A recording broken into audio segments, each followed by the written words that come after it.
do want to be in is where the Kansas City Royals are currently at, sitting atop of the AL. Well, technically, I guess they're, what do you consider them, tied with the Red Sox? They have one less win, but one less loss as well.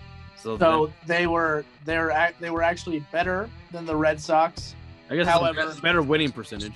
Better winning percentage. However, since our script was written, they were surpassed by the Oakland Athletics. Oof. Yeah, so we are a half game back from the Oakland Athletics for best record in the American League, just like everyone predicted. Oh, yes. The A's, the Royals, and the Red Sox. Totally. All three. We knew. No, all three of those teams are playing incredible baseball right now. The Royals' defense is very concerning given their last series. I mean, they gave up a lot of runs, but I mean, still, they're just finding ways to win ball games. And what's actually crazy is the games that they are winning are pretty convincing. So they're playing some pretty dominant baseball. And I know everyone who listens is probably not the biggest Kansas City Royals fan, but listen, we're going to talk about it because that's our home city. It's tatted in my skin, okay? We're going to talk about the Royals here. And I am proud because there was a member of our podcast that didn't believe the Royals could get to 70 wins. And we are well on track to get 70. And I believe I predicted that we could get up to 80 or close to it. So, you know, our current pace actually puts us for 98 wins this year. Yeah. At the current pace. Now, I don't think we'll be doing all that, but never say never. Get well over 70, and I do think that this team can be over 80. I think really too, and everyone here in Kansas City, they've been saying on the the radio stations that this team kind of feels like the 2013 Royals, the season before we got to the World Series the first time. And I kind of agree with that. But the thing is about that team is they were good, but I feel like they didn't know it, It wasn't until that following year that they were like, oh, we're freaking good. So I think this team needs to now, especially that we're over a month in, transition into, okay, we're already kind of exceeding expectations to be, no, we're that freaking good. Because that's how we were in 2014 when we went to the World Series. Unfortunately, we lost. But then we just used that fuel as 15, and we just were the best team in baseball, hands down. I mean, it was no debate about it. So I think they can start turning over into that mindset that, all right, we're done being like the shock of the season and into the expectation.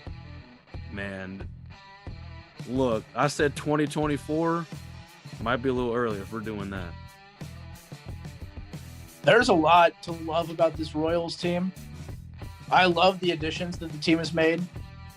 It's nice that we went out and we spent money in the offseason because this is unlike our 2013 team where we were almost all homegrown because we were so bad before that. I mean, we were so bad. We kept getting good draft picks. You're going to hit on a few of those guys and they're going to form an amazing team. We had to break the band up.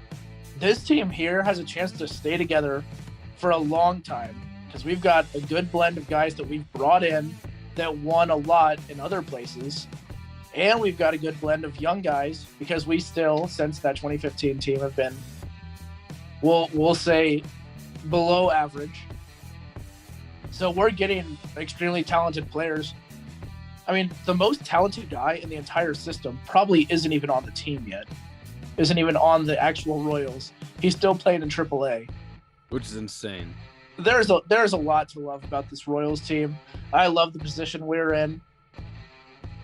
I want to talk about another surprising team before we move on. The San Francisco Giants, the team, ironically, who we lost to in 2014, they've come out of nowhere too. They're the best team in the National League right now. And really, the Cardinals are a game back. I don't even think it's that close when you watch the teams play because the Cardinals are sort of inconsistent, up and down all over the place. And they happen to get a good stretch before they played the Pirates. So very fortunate scheduling. But the San Francisco Giants, added to an already stacked NL West, is going to bring a ton of intrigue if they're as good as they look right now as well. Because it's the same thing with the Royals. The White Sox and Twins were World Series favorites out of the AL Central. So if they're as good, and they do become as good as they think they are midseason, but the Royals are for real, the AL Central becomes the division to watch. The National League West, everybody said it's between the Dodgers and the Padres. And here's the San Francisco Giants. You throw in a third team in a division like that, oh man, that's some fun baseball. That's a lot of fun baseball. I would love if the Royals and Giants met in the World Series again. I don't think it'll happen this year, but Right the wrong. Right the wrong. That could be a next year World Series. These guys don't have to go anywhere.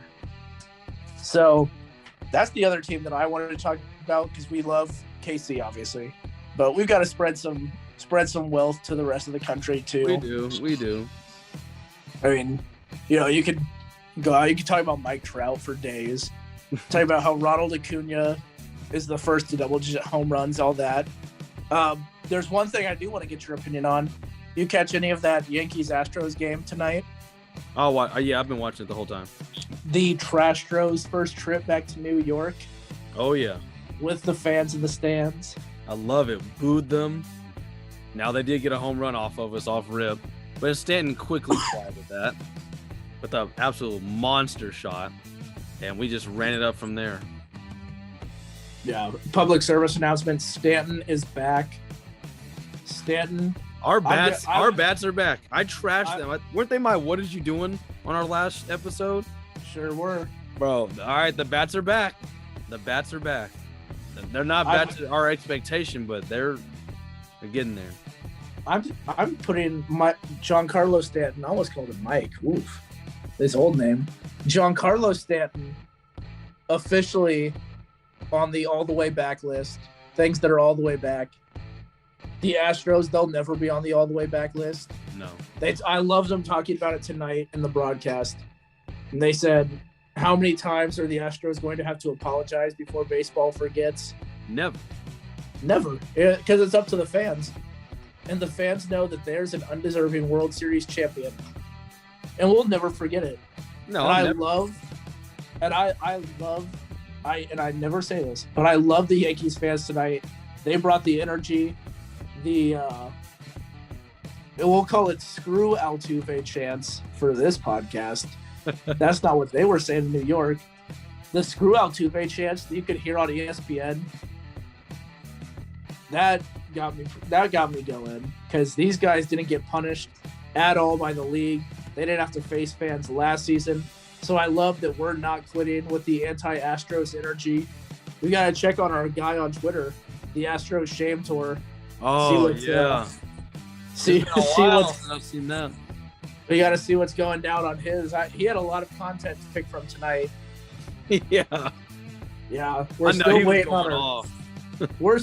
on our first brawl with the Astros. Somebody to really just brawl with them. Well, the league protects them, though. You throw it on one time, you get suspended. This is when the NHL's health and safety coordinator can come in for the MLB, just completely overlook it. I saw it today. The Reds and the Cubs got into a very minor skirmish, and they suspended a Reds pitcher for 7 games. What? That's more than what's his name for the Reds when he got in the beef with the Cardinals. By the way, the Reds have a ton of baseball beef, and I love it. If you're not going to be a great team, at least be entertaining. And they've been in so many fights in the past, so good work by the Reds. But it sucks. I don't think we're going to get to see the big, bench clearing brawls against the Astros like I was hoping to see this year, where teams would go out and fight them, have the fans fired up in the back. Because, if you get suspended 7 games for the minor stuff like that, no players are going to want to put themselves on the line. So for weeks, that was unfortunate. Yeah, we'll have to. Yeah, and we here at Sports Resort don't condone violence unless it gets results, and maybe the Astros need a good beating. Well, we gave him a good beating tonight. We whooped them. See, but that's bad for the Rays because now the Yankees are on a roll. There's just no winning when the Astros are involved, Except for them cheating. which I don't consider winning. I consider it cheating. Yeah, that's very true.